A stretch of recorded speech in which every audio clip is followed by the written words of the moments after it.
All right, welcome back to the Music League podcast. It's been a good 2 years, but here we are back in action. I'm Fish. Most of y'all know me, and I'm here with Tyreek, my co-host. Tyreek. What's up? What's up? Good to be back after a 2-year hiatus. Yeah, it was quite a break. I think it's actually a good thing for the league, though. I mean, everybody's had 2 years to collect tunes, and honestly, just talking to people recently, I just turned 40, and had the good fortune of seeing a lot of my friends for my birthday, which was amazing. Thank you, Megan. And just chatter about it. Like people were still interested in it. People were still like holding on to songs and making playlists. I think honestly, the as evidence from the playlist from this past week, which was just dope from start to finish. It was just super strong, good diversity of songs. So clearly everybody was holding on to some really good stuff. I think we're going to see that throughout the season. I think that's, I was talking to Nelson about it, and Nelson, he said this thing where it's like musically changed the way he thinks about songs.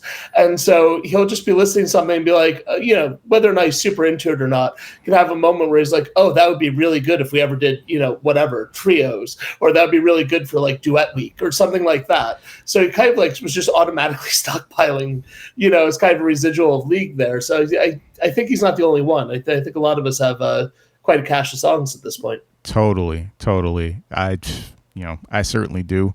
And I'm honestly excited.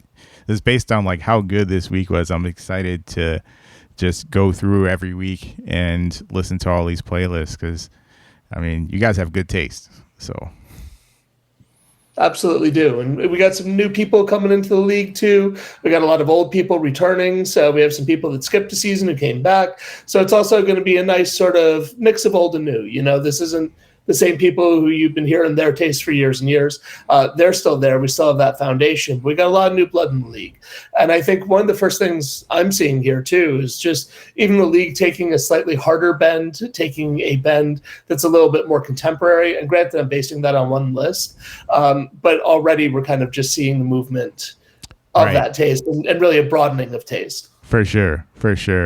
Very just the diversity, again, like the diversity of the playlist from this past week was great. Some harder tunes, some softer tunes, a lot of tunes in between. It was nice. Lots of groovy tunes too. That to me was, obviously the highlight, as evidenced by the votes, were groovy tunes that had a strong, rhythmic foundation. So it's exciting. It's exciting to be back.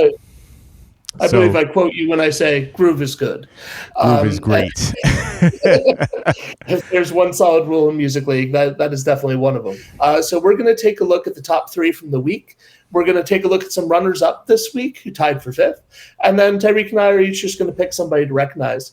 Just something quick that I want to put out there. If you want to be a guest on the podcast, we would love to get some people on week after week. So just reach out to us and we'll figure out a schedule that works for you. And we'd be more than happy to get you in here. Guests are encouraged. We love to have more voices than ours on the podcast, just to get some different opinions and different flavor. So please, if you can make it, hop on the podcast and come talk with us. So our first week here was really just about what songs you've been listening to lately. One of my goals with this week is, since a lot of people are new here, is just to get a sense of, what the taste of the league is. What are people into right now? And obviously we all have broad tastes, but what are the things people have been really hooked on, the tracks they can't seem to put down from the last year or so? I want to start with this week's winner, which was Kevin. He took 6 votes for Oysters in My Pocket by Royal Otis. Do you have thoughts on this tune? It's a cool tune. It's funny that this stuff is still like this kind of constant driving indie rock type stuff is still around and still doing quite well. Like it has a very comfortable lane that it's in, and it's very comfortable just kind of staying the way it is. It's a pleasant tune. I think it fits like kind of a summer vibe very well. Yeah, I can see why a lot of people picked it. It's just like A lot of us are teachers in the room. You know, we're starting our summer vacations, trying to get into that mindset. You know, the overall ambience of the tune fits that vibe really well. And so it's just, you know, to me, it's just funny that this kind of stuff is like, it's the same as it was like 10 years ago, 20 years ago. I think that's awesome that, you know, that lane is like very secure for this indie rock type sound. Yeah, I dug it too, and I agree with you. You know, we have a disproportionate number of teachers in the league. You know, a lot of teachers, a lot of lawyers. there's a couple of trends, but you know, in the oyster in my pocket, I think that you hit it like that dead on. You know, there is something classic with that indie sound, but I think one of the reasons that indie sound is so durable is because it draws on so many traditions. There's a lot of 80s in this, right? We're getting kind of that synth that's running through the whole thing. We have, you know, I was talking to Megan about it, and she said it sounds like a garage band I would hear in heaven. And I was like, wow. Right, like the levity of it. There's a certain frivolity to it as well. I mean, the opening line is "Oysters in my pocket, I'll save them for later."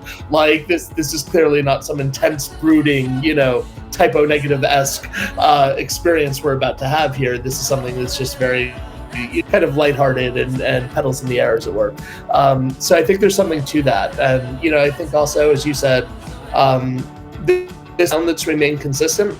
And I think it's a sound that a lot of us kind of latched onto, you know, late in college, post-college, a lot of us there in the same demographic. We do have a spread in age in the league, but we're disproportionately in the like 35 to 40 range. Right. So I think there's something to just kind of growing up with this kind of vibe, and to get something fresh within it is kind of rare at this point, I would argue, or at least, you know, it's more of a trickle than a flow. So, you know, I think Kevin knows that and has an ear for that kind of vibe, and definitely knows how to pick songs that the league likes. Obviously, he's got a shared champion. Yeah. So here's a little bit of the tune.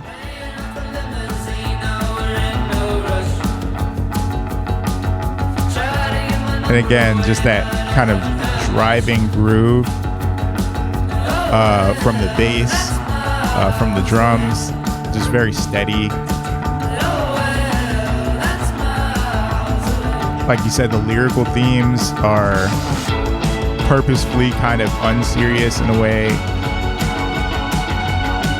The synth driving through, all of it is like you said, it pulls from the 80s, maybe even a little bit further back. And so there's like you said, there's sort of a timelessness to that sound. Reminds me of like the happier Cure songs, like a Friday I'm in Love. Totally. You know, just the wide open vowels, long drawn out refrains, like, you know, it's Nearworm. It's a great track, and that's exactly what this week called for, and fuck delivered. So, well, shout out to Kevin for delivering. You and I tied for third, so I just want to say we have exceptional musical taste. Indeed. You know, we're obviously both very smart, hardworking, incredibly handsome men, and right. Yep. Obviously, we deserve this. We've earned this, and yes. I think we should just take the next 20 minutes to really appreciate who we are. Yes, we'll just bask in ourselves, in our glory, with our immaculate music taste. I'm cool with that. So obviously, what they want to hear. That's obviously what they came here for. Basking away. Do you want to take yours first? Or do you want to take mine first? Sure. Let's do yours first. Okay. Because I love this tune. Yeah, I can't put it down. So, like, Gabriel's came on like one of those Spotify weekly recommendation lists for me, and I've just been kind of sunk in their catalog since. A lot of that is just, I think the arrangements are really interesting. They're really catchy. The vocal delivery, I mean, the voice is just insanely rich. And the way they're just balancing all the elements within the piece, I can't seem to get enough of it. I want to play a little bit of the tune.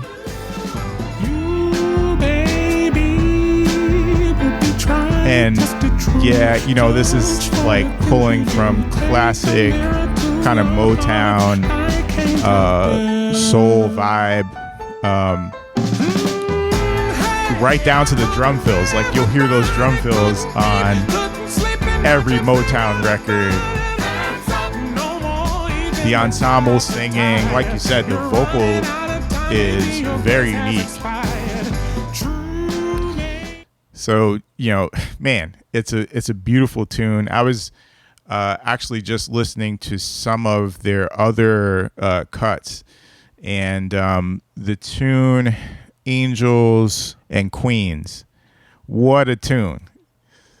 So if you like this one, go and check out that tune. And their catalog's not that deep. So if you start digging, I mean, they're a relatively new band.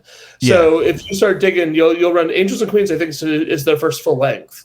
Before that, it's been singles and EPs. So it's definitely, they're going places. For sure. But to your point, like that classic Motown, like I just love soul, right? Like I think we all know that. Mm-hmm. That I love anything funk, soul. Obviously, rock and roll and punk is where I'm really coming from. But then soul, I also grew up with. My mom was a huge Motown fan, so mm-hmm. I had the good fortune of seeing Aretha Franklin a couple times. Like it was just immersed in that, and obviously I root a lot in blues as well, and gospel is just. It's just blues that figured out how to get its act together and do right. It cleaned itself up just a tad. Oh, just a touch. So I don't know. This is definitely. I know there's a lot of people in band and league rather that like big band, that like that fuller, more soul and funk sound. So I'm glad I got votes this week, obviously, and hell of a band, hell of a tune. So I'd really encourage you to look into them. What chirps me out about this is. It's a very, like we were just talking about, it's a very classic sound, and it speaks to the goal of like Berry Gordy in 1959 when he started Motown, is to make timeless music that would just endure. And you have a band, like you said, they're relatively new. I think 2/3 of the band is from the UK.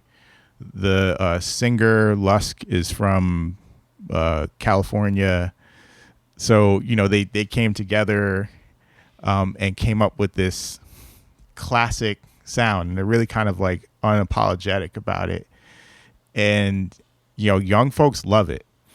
It's just a slight aside, but I did my production team and I did some music for a documentary on Lee Fields. And Lee Fields is one of these soul singers who was popular for a bit back in the 70s, and then went off and did the Family Man thing for like 2 decades.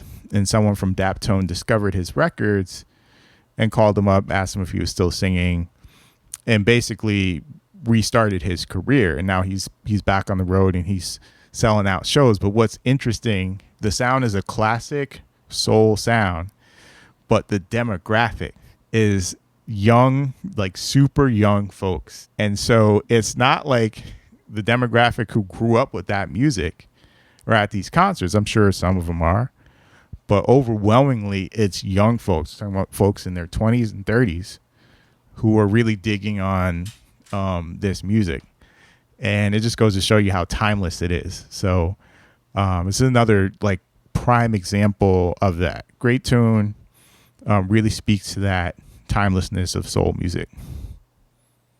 I think that's, to paraphrase Tribe Called Quest, things go in cycles. And it's that same sort of, every 30, 40 years, a sound that you would think is totally extinct will come on the scene and just totally reestablish itself. I mean, obviously 60s rock and roll drawn off of blues is a classic example of that. A lot of the hipster stuff we're seeing today is going back and drawing pretty heavily off of 80s, new wave post-punk sort of structures and sounds. So I don't know, the future of music history, or the future of music is often rooted in the past. Right. Great pick, Fish. Again, you have immaculate taste. Shout out to you. Well, why, thank you, sir. And the same could be said of your piece, Abyss by Knower, which is obviously Lewis Cole and Genevieve. What's Genevieve's last name? Yeah. Okay. I know they've done a bunch of stuff together, and you've thrown them before, right? Yeah, and a couple of different couple of different formats. You know, like they have the big band format, and Louis Cole, who is not the drummer of Clowncore, has been thrown before. But this is That's an interesting point of clarification. yes. Can you elaborate on that? Louis Cole is not the drummer of Clowncore. That's all I'm gonna say. Okay. All right.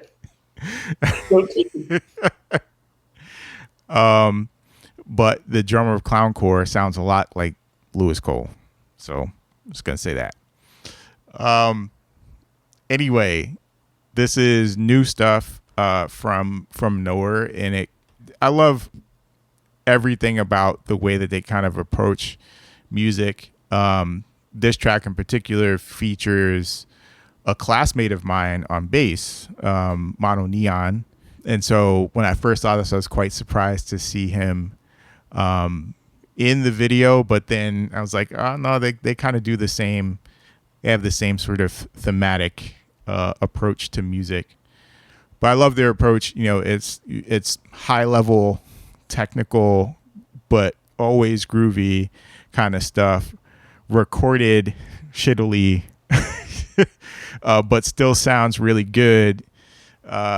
You know, it's just like deeply serious but deeply unserious music that, you know, is tied together with this sort of really interesting like walk between sort of like a nihilistic outlook on the world, but then a hopeful outlook on the world through Genevieve's lyrics. You know, if you go back and look at the lyrics, they're super, super interesting. She walks that line perfectly.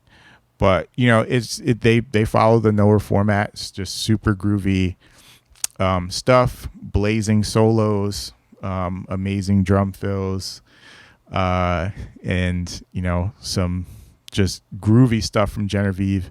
My favorite lyric comes in the hook of the song. Hit record and shut the fuck. Not the shut the fuck up, just shut the fuck.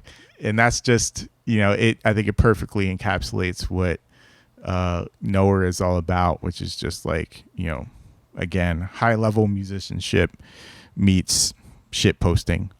So here's a little bit of the tune. Our purpose is appearing to balance what we're hearing inside of this stream of bliss with the abyss. Hit record, shut the fuck up. We're feeling vibes and shit up fast. Walls are blue, full of truth. Got it out to save all you. I'm not naming names, you know your name. I'm in the game. Shit, that's all I think. So I think, you know, as you point out just in the sample here, the absolute dynamism of Nowhere is what's amazing. This is something that when I listen to it, I'm always surprised by where it goes next. And it has so many different looks to it where at points we're nodding to like a very almost, you know, house kind of level of techno and really just crunching everything through a computer, to a sax solo, which is like Sam Gendel, I think, that just cuts open the end of the song into this just, I don't know, it's a, you know, it just explodes into this gorgeous solo that doesn't belong, I would not have said belongs in this song, but somehow does, you know, and could belong to a bunch of different genres. I think it's interesting too, just to talk about like just the video quality of it. You know, that high audio quality and visual shit posting is dead on. I think there's something charming and really playful about how homespun it is, but also how theatrical it is in a really sort of underfunded high school musical kind of way. Grab whatever props are on hand and just kind of make them work for you. I didn't know Mono Neon was a classmate of yours, but my first note on this song is they knit themselves a bass player. You just look at his outfit, man. I mean, Mono Neon, if ever there was a maternity ward prophecy, he has certainly grown into that form for sure. And it's just an awesome bass line, but visually it's just like so also just electric and playful, and there's a lot happening. Yeah. So I don't know if this particular suit that he's wearing in the video is the same, but he often like gets his grandmother. He has this like, you should follow him on Instagram because he shit posts a lot and it's amazing. But his grandmother, which he has like a real tight relationship with, knits him like these quilts that he turns into outfits that he wears on stage. So that might have been, is probably like something that his grandma actually put together for him. But at the same time, he'll talk about farts and dropping deuces.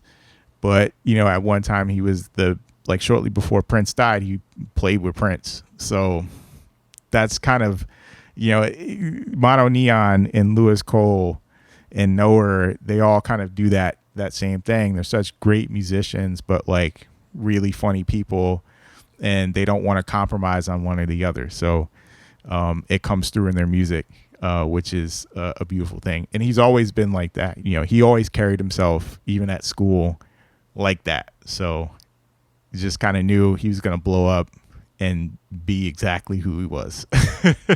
Who he is. I think there's something to that, though, that decanonization, right? Because we've had this conversation too, that I think classical is perhaps most guilty of this, but jazz as well can become so stuffy and apparently exclusive from the outside and elitist in a lot of ways, that to have a generation of classically trained jazz musicians who are also just, chill, cool people who can, make a fart joke and also just rip an incredible solo. There's something to that revitalizing genre. Absolutely. I mean, this, there's been some debate about what jazz is now. And, jazz was definitely more of you could point to like a lot of musical examples of what jazz was in like, the 60s and, again in the 80s with like Wynton Marsalis. And there's like a discussion about what jazz is now. And it's hard to point to any one thing because like jazz has kind of embedded itself in all these different other like larger, more mainstream styles. But this is what jazz is now. It's folks like this just taking, all of their skills coming from, jazz institutions, and putting it in like dance music and putting it in rock music and so on and so forth. So it's real dope to see. And yeah, it's honestly really refreshing because music like this at such a level, they can play. All of them are amazing at what they do, but also can have a good time with it. So that was a great pick. Excellent. I'm glad the league rewarded you for it. Certainly. I mean, obviously a clear example of our sterling taste. Right. Again, just superior taste. So, we're up here and like everybody else is down there. So, well, maybe not as far down there as we might hope. The leaderboard's a little bit tighter than that. So we had, True. I want to discuss our notables this week too. We have a tie for 5th place right now. Juliet and Megan are both kind of hovering there. Jules through that sub song by Deeper. Mm-hmm. Yeah, another cool track, another cool like indie vibe that I think when you compare it to the Royal Otis track, maybe wasn't as bright of a tune, maybe not as driving of a tune, but also in that lane. And yeah, again, pulling on a lot of the same elements from, a lot of that sort of post-punk, new wave kind of 80s stuff that has become timeless. So there's another solid pick. Yeah, I got sort of a Cars kind of meets Talking Head vibe from it. Yeah, totally. That even structurally, Talking Heads wise, they're just kind of coming from all these directions. Just so talking about that breach in league, that gap in league rather. Jules submitted this approximately 12 seconds after it was posted. So this was on Quick Draw. Damn, you really had that in the chamber. You had that ready to go, Jules. She's got good taste. She knows Wow. it. She launched it right away, and to great success in this first week. So, Juliet, awesome work. By all means, keep it up.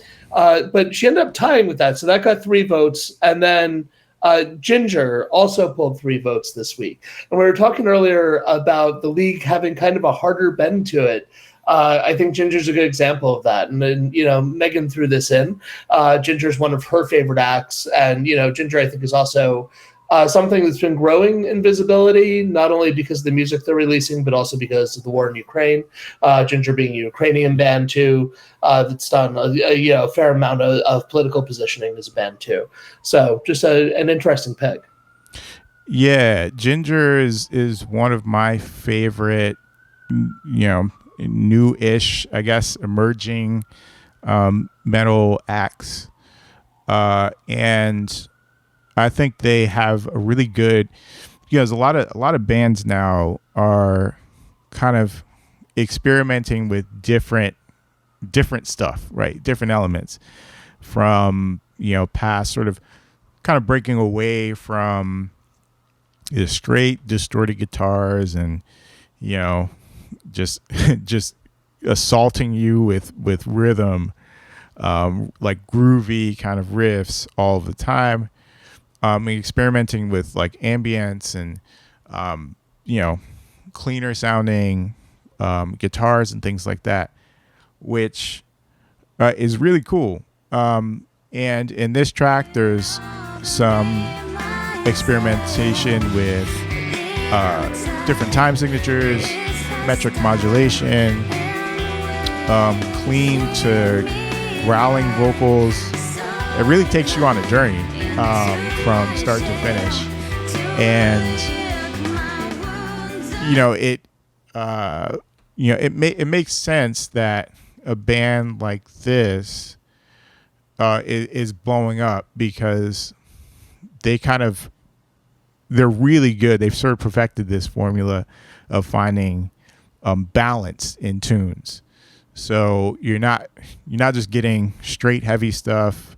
You're not just getting straight clean ambient stuff, but you're getting a nice balance between the two, and it really makes it feel like more of a complete piece of music that takes you on a journey from start to finish, even though it's only a 4-minute track. So when we play, this is part of it, and just dynamics and things like that. Some more groovy stuff. So dynamics are one of those things that in metal are in a lot of cases missing. And what I mean by dynamics is, having certain sections that are maybe quieter, just not as like intense as other sections of the song. So you really do get that arc. To your point there too, that there's just so many different looks that we're getting in a really short period of time. Again, it's kind of unpredictable. I'm going to pose a question to you. Would you qualify this as math rock? No, not so much math rock. I would say it's more progressive kind of gent ish, but even like gent stuff is not as dynamic as this is in a lot of cases. So I'd say it's more on the progressive side, heavy progressive. Fair. I just think with all the time signatures going on, and there's like, there's points here where the drum and the guitar are just like, you feel them looping out of each other's orbit. Mm-hmm. It's interesting that I feel like a lot of math rock does that too. Yeah. Where it's really just playing with those tempos and signatures and the relationship between these different elements of the composition. Yeah, that's where like prog rock and prog metal and math rock cross over. that's where they overlap is with that sort of playing around with time signatures and things. But I think math rock, a lot of the math rock that I've listened to, and this is just my bias, but a lot of it is a lot more just chaotic.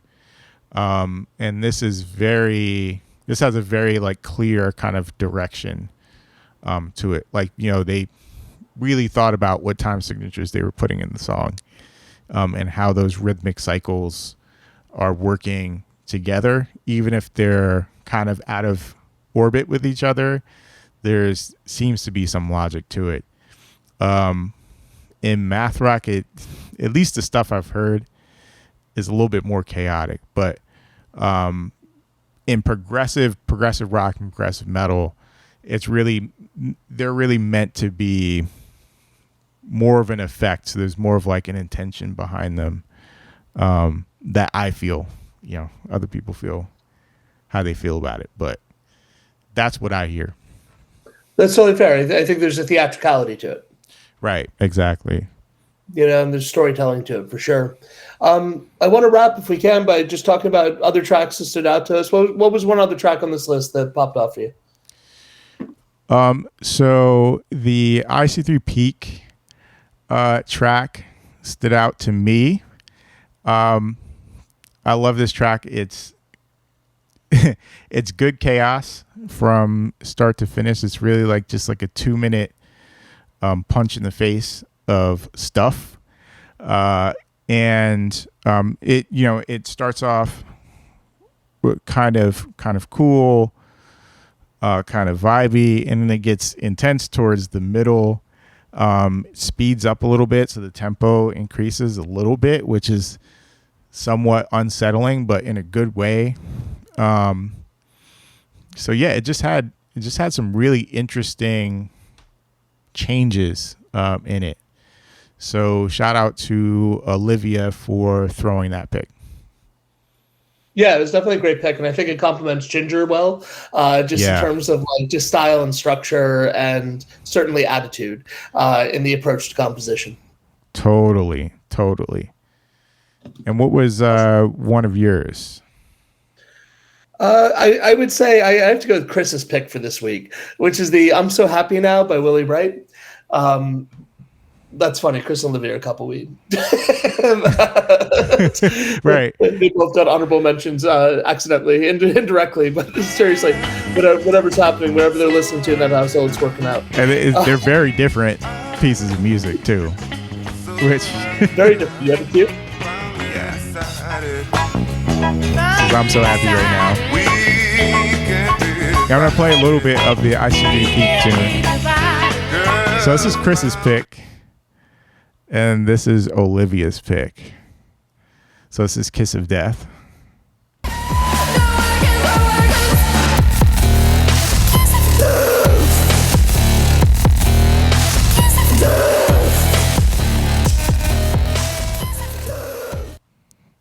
So make of that what you will about that couple. There's a range of taste. But both great picks. Somewhere a very confused algorithm. Yeah, indeed. So I just love it. It's just such a classic sort of soul delivery, great vocals, great balancing, the duet, the passing back and forth, I think worked really well within the piece. It just had a nice, just solid groove from start to finish. Mm-hmm. I think it was, we talk about that love of like soul and Motown, and it just nailed that for me. It really it just hit a summer groove I could really appreciate. Right on. So great job, everybody. Yeah, and if you didn't make it this week, we'll get hopefully some honorable mentions coming down the road, and we'll see some changes in the leaderboard as we get in Psychedelic Furs. So you might notice a certain motif to your selections. I was sitting down to create the league in a little bit of a rush, and it helps to come up with categories if you have a theme. So you'll be seeing an iconic band from each decade, moving forward, right from the 70s on through the present, that's going to have a little bit more literal of a spin to it. So make of that what you will, but that's the structure. As you know, at this point, we're even into the release of Slayer, which is songs just about murders and and murdering.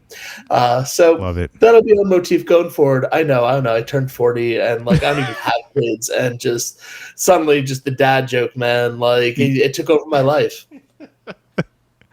Oh, I guess I have that to look forward to. I'm excited about that. Just let the dad jokes flow, man. I mean, I don't know. Like irony didn't have some special appeal to me in my life, and then suddenly it's everywhere. I can't help but see it. So Love it. brace yourselves. That's what you have to look forward to. Love it. Are there any announcements? Anything you want to throw out there? I know you released an album since we have done Music League last. Yes. So just this past January, I put out an EP, 3 songs called Terminal City, Volume 1. And it's a little bit different from stuff that I've released in the past. This is more focused on kind of the synth heavy 80s horror flick type of vibe, mixed with a little bit of fusion. So think Chick Corea Electric Band, if you're familiar with them, or Spyro Gyra, or that kind of thing. Just stuff that I've been wanting to explore for some time. You didn't have the chance to really sit down and write this stuff until the pandemic, and so this is my pandemic project. Which if you know a musician, everybody's had a pandemic project. This was mine. So yeah, I think Fish is gonna post a link to that. Feel free to check it out. Just do that. Like you'll see a link on Classroom.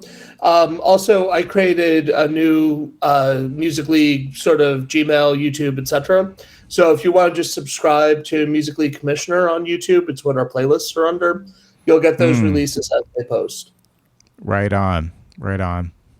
And to that, I just want to also let people know in the coming week, I started an interview series, and one of the goals here is just kind of get faces to names to music, kind of link it all up a little bit. So I've been reaching out to people just kind of slowly, seeing who's interested in doing an interview. And the prompt I just gave was, some sort of album, quote unquote, the album that did it to you.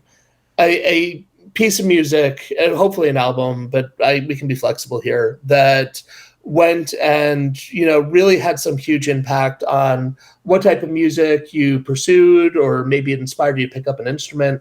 Maybe it's just an album that got you through a hard time. Maybe it's something that you just can't put down, whatever it is.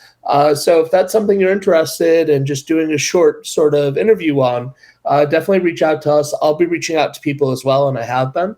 So 2 of those are going to drop this week. Harry and Juliet were kind enough to record theirs for me. Thank you for being brave. Thank you for being willing to kind of just jump in. So you'll see them pop up on Classroom. So we got that to look forward to. Yeah, send in your interviews. Can't wait to hear them. I'm going to do mine as well. So that means we have another one for next week. Excellent.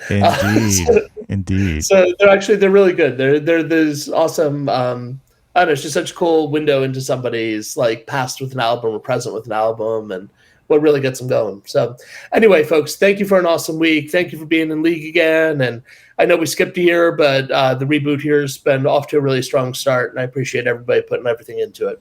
Yeah, we appreciate you, and looking forward to next week. So have a good week, everyone. All right, folks, enjoy Psychedelic Furs. We'll see you next week. Ciao. Peace.